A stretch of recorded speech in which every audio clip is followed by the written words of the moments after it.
എൻ്റെ അവസ്ഥ ആർക്കും വരരുത് എന്ന് വിചാരിച്ചിട്ടാണ് ഈ വീഡിയോ എടുത്തേട്ടാ. നിങ്ങൾക്ക് നെഞ്ഞിരിച്ചൽ, വയറു പുകച്ചൽ ഇങ്ങനെ എന്തെങ്കിലും ഉണ്ടെങ്കിൽ ഹോം റെമഡീസിനൊന്നും നിൽക്കണ്ട, വേഗം ഡോക്ടറെ കാണിച്ചോ. അല്ലെങ്കിൽ പണി പാലും വെള്ളത്തിൽ എന്നെല്ലാം പറയുന്ന പോലത്തെ അവസ്ഥയായിരിക്കും കേട്ടാ. കാരണം എൻ്റെ അവസ്ഥ അതായിരുന്നു. പേടിച്ച് ഞാൻ കാണിച്ചിട്ടില്ല. പിന്നെ ഗുരുതരായി എന്ന് പറഞ്ഞാൽ ഭയങ്കര ക്ഷീണമാവും. അസിഡിറ്റി വയറു പുകച്ചിലല്ല, ഭയങ്കര ക്ഷീണമായിരിക്കും. അപ്പം ഞാൻ എന്നിട്ട് അതായത് ഈ വീഡിയോ എടുക്കുന്നതിൻ്റെ തലേ ദിവസം രാത്രി എനിക്ക് പീരിയഡ്സിൻ്റെ വേദനയും ആ അസ്വസ്ഥതയും ഈ അസിഡിറ്റീൻ്റെ പ്രശ്നവും എല്ലാം കൊണ്ട് എനിക്ക് സഹിക്കുന്നതിലപ്പുറമായി. പിന്നെയെന്ന് വെച്ചാൽ കുറച്ച് കാലം മുന്നേ ഞാൻ ഈ ഡോക്ടറെ കാണിച്ചിനായിരുന്നു. പിന്നെ ഡോക്ടർ പറയാണ്ട് തന്നെ ഞാൻ അവിടെ മരുന്ന് സ്റ്റോപ്പ് ചെയ്ത്. അപ്പം പിന്നെ എനിക്ക് പിന്നെ കിട്ടേണ്ടത് പിന്നെ കിട്ടുമല്ല. അപ്പോൾ ആ സമയത്ത് ഡോക്ടർ ഒരു മരുന്ന് തന്നിനായിരുന്നു, നല്ലോണം ഇങ്ങനത്തെ ഒരു ബുദ്ധിമുട്ടുണ്ടെങ്കിലും മരുന്ന് കഴിക്കാൻ വേണ്ടിയിട്ട്. അപ്പം ഞാനത് കഴിച്ചിട്ടില്ലായിരുന്നു. പക്ഷെ അന്ന് രാത്രി ഞാനത് കഴിച്ചതിന് ശേഷം കിടന്നുറങ്ങിയത്. അപ്പം മോളെ കൂട്ടിയത് വെച്ചാൽ മോൾക്ക് ചുമയുണ്ടായിരുന്നു. അപ്പോൾ അവളെയും കാണിച്ച്, അവളെ ഡോക്ടർ 12 മണിക്കാണെങ്കിൽ എൻ്റെ ഡോക്ടർ 2 മണിക്കാണ്. അപ്പം നമ്മൾ അവളെയും കാണിച്ചതിന് ശേഷം ഫുഡ് കഴിക്കാൻ പോയി. ഫുഡ് കഴിച്ചതിന് ശേഷം ഡോക്ടർക്ക് വന്നേരാണ് ഇതാ ഈ സാധനം കണ്ട അച്ചാർ, അതൊന്നും കഴിക്കരുത്, ചായ കുടിക്കരുത്. ചായ കുടിക്കണ്ടെന്നൊന്നും പറഞ്ഞില്ല, എല്ലാം കുറക്കാൻ. ഇപ്പോൾ ഒരു ഗ്ലാസ് ചായ കുടിക്കുന്നുണ്ടെങ്കിൽ അത് അര ഗ്ലാസ് ആക്കുക, ആ ലെവലിൽ കൺട്രോൾ ചെയ്തിട്ട് പോവുക.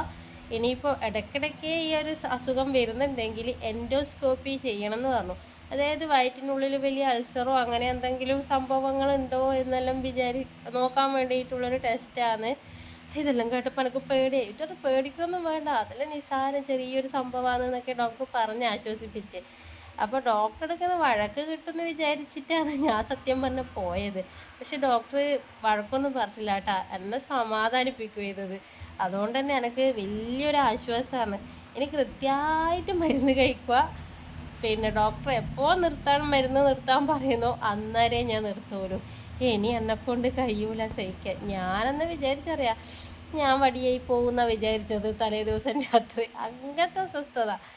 പിന്നെ സൈ കേട്ടപ്പോൾ ഞാൻ രാത്രി പിന്നെ ഇതാണെയും വിളിച്ച് ഓറും അവിടെ ഇരുന്ന് എനിക്കെന്തൊക്കെയോ അവസ്ഥയാണ്, അതൊന്നും പറയാൻ കഴിയില്ല. അങ്ങനത്തെ അവസ്ഥയിലോട്ടായിരുന്നു പോയത്. വീട്ടിലെത്തി കേട്ടോ. എൻ്റെ വീട് പോകുന്ന വഴിക്കായതുകൊണ്ട് വീട്ടിൽ കയറി. അന്ന് നമ്മൾ ടി വി ആണ് വരുന്നത്, സീരിയൽ. ഇതൊന്നിനെ രാവിലെ രാത്രി ഉച്ചക്കെല്ലാം സീരിയൽ കാണുന്നത്. അപ്പോൾ പിന്നെ അത് കഴിഞ്ഞിട്ട് അമ്മ പച്ചക്കറി എന്തെങ്കിലും കൊണ്ടുവന്ന് നോക്കട്ടെ എന്ന് പറഞ്ഞു. അപ്പം ഞാനും പോയി, വെറുതെ വീഡിയോ എടുക്കാൻ വേണ്ടിയിട്ടാണ് കേട്ടാ. ഇതെന്നാ കുപ്പിയിലെന്നറിയാം, എന്തോ ഒരു സൂത്രപ്പണിയാണ്. ഈ സൂത്രപ്പണി എന്ന് വെച്ചാൽ പച്ചക്കറീനെ സംരക്ഷിക്കാനുള്ള എന്തോ ഒരു ടിപ്പാണ് കേട്ടോ.